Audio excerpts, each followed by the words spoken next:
اسلام کی آغوش میں، اسلام کی تاریخ میں جہاں ہمیں علمدار مولا غازی عباس کی قوت نظر آتی ہے، جہاں ہمیں مولا حسین کی شجاعت نظر آتی ہے، جہاں ہمیں حضرت علی اکبر کی دلیری نظر آتی ہے، وہاں ہمیں سیدہ زینب کبریٰ سلام اللہ علیہا کا بھی جو ہے وہ استقامت والا، بہادری والا، شجاعت والا کردار نظر آتا ہے۔ اور جب مرد اور عورت دونوں میدان میں نکل آئیں پھر اس مشن کو کوئی روک نہیں سکتا۔ الحمدللہ المدینہ ایجوکیشنل کمپلیکس ہو،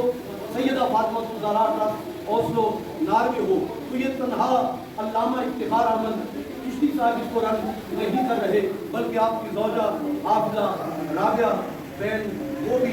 رابعہ افتخار صاحبہ، وہ بھی اس کام کو اتنی تندہی سے کر رہی ہیں۔ لیکن یہ یاد رکھیے جہاں وہاں پر موجود ناروے کے اندر چل رہا ہے، تو وہاں بھی رہتے ہوئے 1 روپے کے بھی روادار علامہ افتخار احمد چشتی صاحب اس میں نہیں ہیں۔ وہ اپنا بزنس کرتے ہیں، اپنے حلال رزق کماتے ہیں، جس سے وہ بیوی بچوں کو پالتے ہیں۔ لیکن یہ سارا مشن جو یہاں چل رہا ہے یا ناروے میں ہے، اسلام کی تعلیمات کے فروغ کے لیے، انسانیت کی خدمت کے لیے، یہ سارے کا سارا رفائی ہے، فی سبیل اللہ ہے، ان کی شب و روز کی محنت ہے۔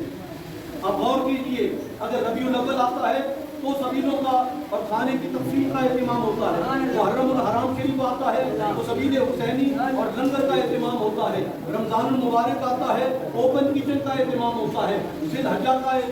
آتا ہے مہینہ تو سینکڑوں قربانیوں کا اہتمام کرتے ہیں۔ یہ سیدہ فاطمہ الزہرا ٹرسٹ اوسلو ناروے کو یہ شرف حاصل ہے۔ لوگ بیرون ملک جاتے ہیں تو پہلا کام یہ کرتے ہیں کہ وہ اپنے ماضی کو بھول جاتے ہیں، اپنے علاقے کو بھول جاتے ہیں، اپنی اصلیت کو بھلا دیتے ہیں۔ لیکن علامہ افتخار احمد چشتی صاحب نہ ان کے والد، ان کے ماموں، ان کے سسر علامہ مشتاق چشتی رحمۃ اللہ علیہ، ان کی تربیت کا یہ نتیجہ ہے کہ علامہ افتخار احمد چشتی صاحب ہو یا ان کی زوجہ حافظہ رابعہ افتخار صاحبہ ہو، وہ ناروے میں رہتے ہوئے بھی انہوں نے اپنے علاقے کو بھلایا نہیں ہے۔ یہ اسٹرکچر مال ایک اسٹرکچر نہیں ہے، یہ آئندہ آنے والی کئی نسلوں کا مستقبل ہے، یہ اسلام کے فروغ کا ایک مرکز ہے۔ یہاں سے قرآن و سنت کی آواز بلند ہوگی، اور آج کا یہ امام حسین شہدائے کربلا کانفرنس یہ پیغام دیا جا رہا ہے کہ یہاں سے حسینی مشن آگے بڑھے گا، یہاں سے قرآن کا مشن آگے بڑھے گا، نماز کا مشن آگے بڑھے گا، روزہ حج زکوٰۃ اور پورے اسلام کا مشن آگے بڑھے گا۔ جہاں اپنا روزگار اسکیم کے تحت، جہاں ہینڈ پمپس کے ذریعے، جہاں مختلف طرح کے سادات کرام کے لیے مختلف پیکیجز کے ذریعے سیدہ فاطمہ الزہرا ٹرسٹ آگے بڑھ رہا ہے، وہیں یہ بھی پیغام ہے کہ سیدہ فاطمہ الزہرا ٹرسٹ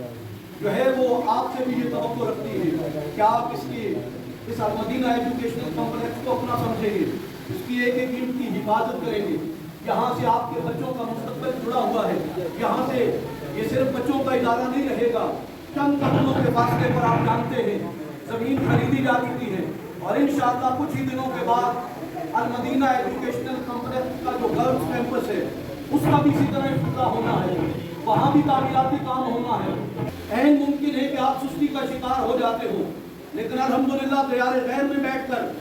علامہ افتخار احمد چشتی صاحب کسی ایک لمحے کے لیے بھی سستی کا شکار نہیں ہوتے۔